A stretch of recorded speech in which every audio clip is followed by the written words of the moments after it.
It's all about play. But then we as a club, because we're in the sort of higher echelons of English rugby, but with guys who are only training twice a week, we unfortunately have to have. I mean, and this just goes back to nature of rugby. There is a lot of stuff on framework and structure. So we just say, if we line break, if we break that line, that's when we play. That's when you get the free, right. And until that point, we're all got to really probably stay on the same page, because if someone then starts doing something, on their own, all of a sudden the system's going to fall down. So I think it's definitely sport generically is changing. So Rust has done a lot of work with England hockey around the same sort of philosophy. It's fascinating though, isn't it? I mean, it's just I remember as a kid, and my dad was my rugby coach, and I just get I just get shouted at the whole time. No, it's true. It's hard because and I still can't pass a ball beyond 10 meters. No, joking.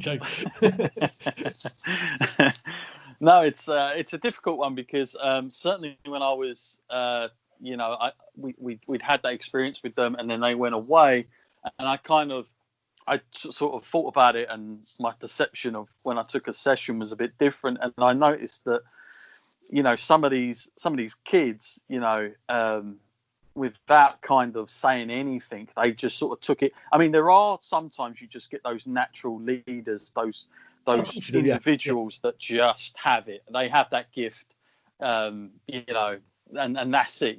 There's not a lot of yes, there's teaching, it can help, it certainly supports it, but for the most part they've got it. But those particular ones, certainly in my sessions, unfortunately, I think that those ones were like also the strongest influences. So I felt like a lot of the other kids, unfortunately, they find it easy. They find it easy. They get confidence, and with confidence comes, they'll talk and they'll influence the other group, don't they? So yeah. But I mean, at the end of the day, they if they're playing a match against one another, they are the ones that end up being the difference. They always are, whether I like to admit it or not. Often that is the case, and that's just the way things are. But it's just fascinating, because when I first was sort of engaged in it, a lot of the teachers there were like, "Oh, you've got to knock that down a bit, and tell him to stop doing that as much." And it's a difficult process, because at the same time you don't want to de-skill and knock somebody's confidence, going forward, because just for the fact that maybe this is one of their only things they can really express themselves on a pitch or whatever sport it is. That can be the case. Well, England Rugby encourages how they want us as coaches to coach stuff is you always do start off in a game based situation, and then depending on what skill set you're looking at to focus on, you then break it down into like what they call a skill zone. So you'll come away. Right. So let's say we're talking about I don't know, we're looking at our tackling, but we'll start off with a game where there's still a ball involved, and it will be around maybe not necessarily straight away going into the contact, but getting your body position right and everything else. That's the focus. And then we go to the skill session, and then we put it back into a game again to see if there's been any progression. Sure.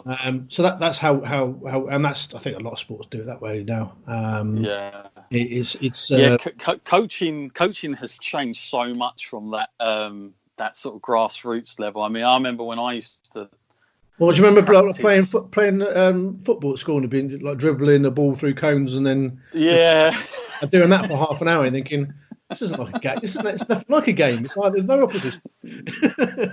Yeah, no, that's what I was just going to say. You just read my mind, because the amount of Saturdays I'd spend for my local club, and you do these sessions for 2 hours. It'd either be mainly, like you say, 2 cones, and you pass it to one another. Yeah. And you'd think, really, I'm never really going to use this in a game anyway. It's a bit like algebra with maths. When do you use it? It's like yeah, exactly. It's one of those things. But I mean, it looks good. It shows that there's a drill kind of side to what you're doing, I guess. But at the same time, it's it can be very unpractical when it gets to a game, and I'm not sure it really benefited me, especially when when a game come in Well, that, you've got to that get sort of things. I mean, the bottom line is you've got to get training as close to the game environment as possible. Otherwise, then no one's going to learn anything. I mean, there's going to be times when you have to, put it into a petri dish and break it down into a specific individual skill. So we always find this you talk about those sort of the lads or the girls, whoever, whether it's boys or girls you're coaching. Mm-hmm. The ones who are the influencers, the ones who find it easy, who have got that natural talent. It comes, and those sort of athletes are great in a rugby context. They can also sometimes be a bit of a nightmare because they almost those are the ones who will break out from a system early. And then you get the other sort of athletes who aren't quite as naturally talented. So when you get to the elite end, so you'll get, I'll cite a couple of, so the ex-England captain and Harlequins captain Chris Robshaw, who he's a forward, he's a back row player. You talk to anybody who knew him as a kid, he was never considered to be the naturally gifted rugby player. But do you know what he did? His work ethic is unquestionable. Questionably one of the best out there. He's always the first. He's always the one who's doing the extra reps. He's always the one who, is in the gym for that extra half an hour.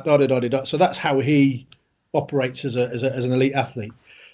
Another article, Jordan Turner Hall I spoke about, who I sort of worked with over a summer, and he had to retire early. But for the last 2 years of his career, because he was carrying injuries, he didn't really train that much. But when he did get out the pitch, because he's one of those flair players, he could just switch it on, and he's And those guys, I'm not saying they're not coachable, but they're the more challenging ones to coach and in terms to get the best out of them. Mm-hmm. Yeah, no, absolutely. I'm just watching that Michael Jordan documentary on Netflix. Oh man, you just read my mind. I was just literally going to go to that. I don't know how you guessed that. I was literally going there straight after. Because, Isn't it good? Oh man, it's amazing. I keep saying to people, because I'm not a basketball fan by any stretch of the imagination. But I said to people, really don't be put off the fact that it's basketball, because it's so much more. And I've loved it. I've loved looking into, the stories, the background of some of those characters, especially Dennis Rodman, Yeah.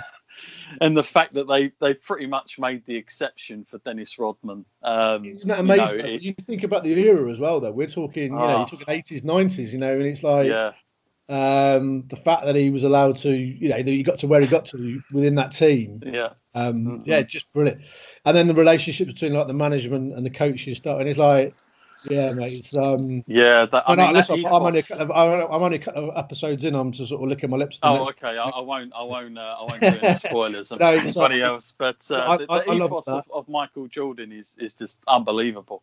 Those grounded stuff, like that guy is so mentally driven. Like he's got kind of toughness for a lot of things. But you saw some of the pics, and there's elements of our, when he pulls something off, and it's absolutely like jaw dropping. Yeah. There's that glint in his eye, and there's a wink and everything else. Nothing more than that. He doesn't say anything more than that, does he? He's just cool as a cucumber. But then when he's interviewed, he's like so humble. Those where he's from, has never lost touch of that. But in episode 1, when his mum's reading out a letter he wrote to her as a kid, and his reaction to him hearing his mum read out that letter was. He was brilliant. Listen, I might knock off early tonight and actually watch a couple of more episodes. Mate, I recommend it. It's good all the way through. It's one of the best ones I've seen on sports, and certainly opened my eyes up. I knew of the Chicago Bulls back then, but it's been something that's not gone out a lot. I guess it hasn't been exposed like over and over, like a lot of other things. But you see more and more of these documentaries like flash up in sports in general. But I think like I've got to the situation now with the football ones, at least, where I get a bit bored now because I've kind of seen as much as I need to. Yeah, well, like a lot of those stories. I think you need that narrative sometimes. Yeah. The Man City one was quite interesting, wasn't it? Is it all or nothing? Yes. Yeah. They did one on the All Blacks, all or nothing, and but I felt I watched that and I just felt like it was it's obviously been sold as a fly on the wall documentary about the Sure. the world's greatest sports team, the New Zealand All Blacks, but it wasn't quite as it was a bit too staged for me. Does that make sense? I don't. I think that's the problem. I think it's hard to make it as. It needs to be really transparent to the time that it was in, and sometimes they kind of.